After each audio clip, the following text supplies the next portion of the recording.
కన్నీరు ఇది చెమట రెండు కలిసి 2.5 గంటలు కాబట్టి అతుక్కుపోయినట్టుగా ఉన్నాయి మోకాలు.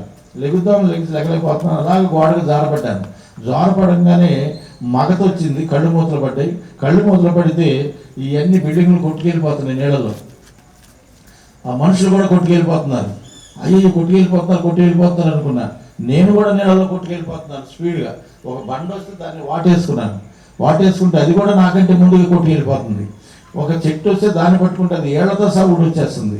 అయ్యో నేను కూడా చచ్చిపోతాను అనుకుని తొలుకుంటూ వెళ్తున్నాను.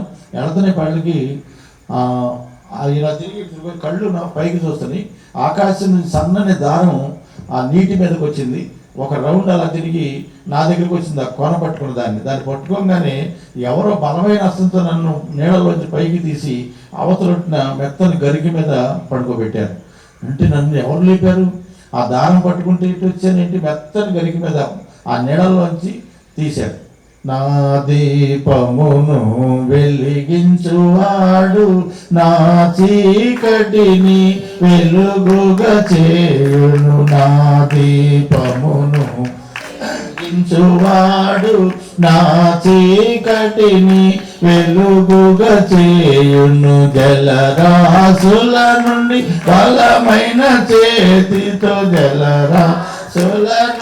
బలమైన చేతితో వెలుపల చేర్చిన బలమైన దేవుడు. బలమైన దేవుడు యెహోవా నా బలమా. యథార్థమైనది నీ మార్గం, పరిపూర్ణమైనది నీ మార్గం. దేవుని స్తోత్రం. ఎప్పుడైతే అలా వచ్చిందో నాకు అసలు ఏంటి ఆ సాయంత్రం ఇంకా తీర్మానించుకున్నాను. ఆయన లెటర్ వేశాను ఆర్ఆర్కే మూర్తి గారికి, ఇలాగ వచ్చిందయ్యా, నీళ్ళలో కొట్టుకెళ్ళిపోతున్నాను, ఇలాగ అందరూ కొట్టుకెళ్ళిపోతున్నారు, దానం వచ్చింది ఇవన్నీ వేసాను. కానీ ఈ లోపే సాయంత్రం తీర్మానం చేసుకున్నాను. ఏమనంటే ఇక్కడి నుంచి నేను గంజాయి తాగను, ఇక్కడి నుంచి సిగరెట్లు తాగను, ఇక్కడి నుంచి నేను పాప పనులు చేయను, నేను మంచి చేస్తా కానీ చెడు చేయను అని తీర్మానించుకున్నాను. తెల్లారి నుంచి మానేసి బైబిల్ ప్రార్థన చేసుకోవడం.